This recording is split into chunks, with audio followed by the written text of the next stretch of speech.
तो जरा सोचिए, एक लिस्ट इंटरनेट पर वायरल हो रही है। दावा ये है कि ये देश के लाखों युवाओं का भविष्य तय करती है, और फिर उसी लिस्ट में इतनी अजीब स्पेलिंग मिस्टेक्स हों। क्या ऐसा सच में हो सकता है? हाँ, बिल्कुल हो सकता है। और पहली नज़र में तो ये किसी का मजाक ही लगता है, सही कहूँ तो। मतलब एक लिस्ट है जो देश की सबसे मुश्किल परीक्षाओं के बारे में है, और उसमें उसमें जेई की स्पेलिंग लिखी है JINT, जिंट। और नीट नीट बन गया है कॉम्प। देखकर तो यही लगता है ना कि ये किसी सॉफ्टवेयर की कोई अजीब सी गड़बड़ है। शायद ये सिर्फ एक तकनीकी गड़बड़ ही हो, पर क्या हो अगर इन गलतियों के पीछे एक गहरी सच्चाई छिपी हो, एक पूरा का पूरा नक्शा जो हमें भारत की महत्वाकांक्षाओं के बारे में बताता हो, एक ऐसा नक्शा जो ये दिखाता है कि देश के सबसे तेज दिमागों को कैसे परखा जाता है और कैसे तराशा जाता है। क्योंकि देखिए, जब ऐसी कोई लिस्ट वायरल होती है ना, तो वो सिर्फ नामों की एक लिस्ट नहीं रह जाती, वो एक कल्चरल डॉक्यूमेंट बन जाती है। लोग इसे इसलिए शेयर नहीं कर रहे हैं कि उन्हें परीक्षाओं के फुल फॉर्म जानने हैं। वो इसे इसलिए देख रहे हैं क्योंकि ये नाम पावर, रिस्पेक्ट, सिक्योरिटी, मतलब समाज में ऊपर उठने का सीधा रास्ता बन चुके हैं। तो चलिए इस नक्शे को परत दर परत खोलते हैं।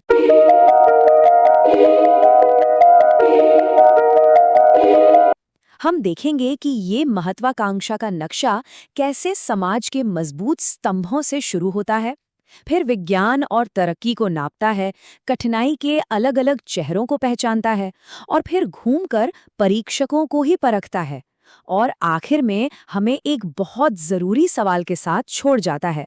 चलिए शुरू करते हैं। इस नक्शे की जो बुनियाद है वो दो बहुत भारी भरकम नामों पर टिकी हुई है।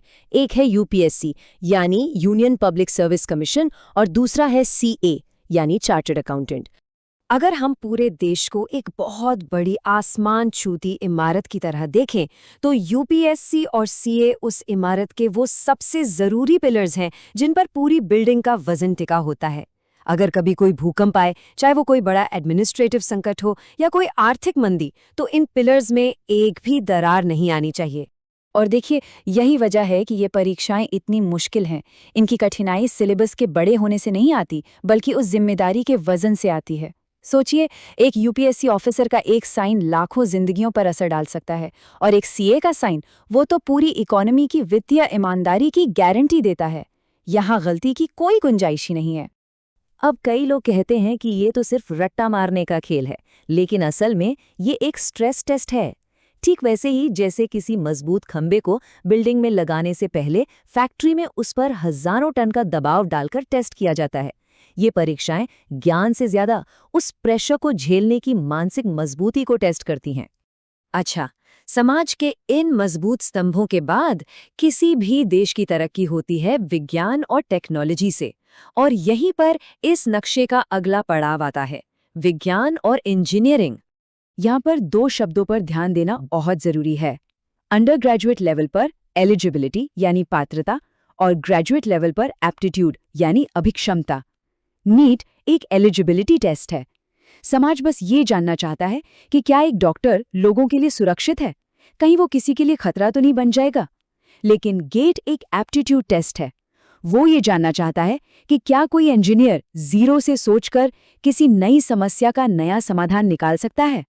जब हम कठिन शब्द सुनते हैं तो अक्सर हमारे दिमाग में मैथ्स और फिजिक्स के सवाल ही आते हैं, लेकिन इस लिस्ट के जो अगले नाम हैं वो हमें बताते हैं कि मुश्किल होने के कई और भी चेहरे होते हैं। अब जरा इस पर गौर कीजिए। यह हमें बताता है कि मुश्किल होने का मतलब सिर्फ मैथ्स या फिजिक्स नहीं होता।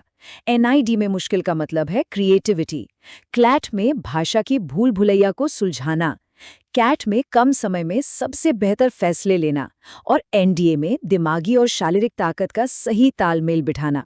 और इसमें भी एनआईडी का उदाहरण सबसे दिलचस्प है। एक डिजाइनर के लिए सबसे बड़ी चुनौती क्या है?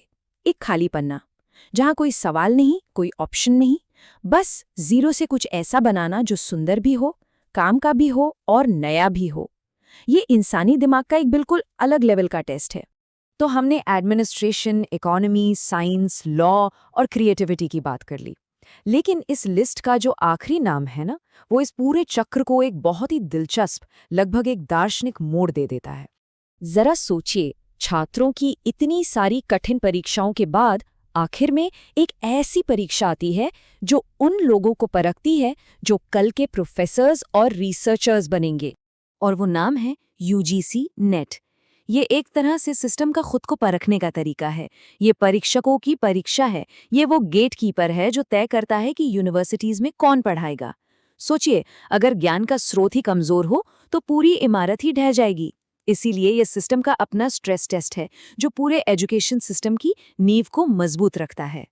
तो इस पूरे विश्लेषण ने हमें समाज की महत्वाकांक्षाओं का एक एक्सरे दिखा दिया। हमने देखा कि कैसे ये परीक्षाएं एक जटिल फिल्टर की तरह काम करती हैं ताकि सबसे बड़ी जिम्मेदारी सबसे काबिल हाथों में जाए। लेकिन इस सब के बाद एक सवाल जरूर उठता है।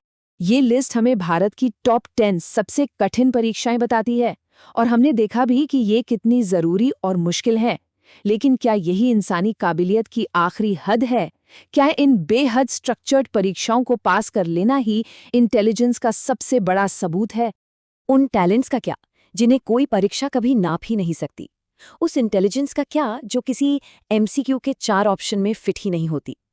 शायद वो शुरू की स्पेलिंग मिस्टेक्स, वो जिंट और कॉम्प हमें अनजाने में यही याद दिला रही हैं कि जब हम हर इंसान को एक तय सिस्टम के सांचे में ढालने की कोशिश करते हैं तो कुछ बहुत जरूरी और कीमती हमेशा छूट जाता है या गलत छप जाता है, क्योंकि इंसानी दिमाग किसी भी परीक्षा के सिलेबस से कहीं ज्यादा बड़ा है।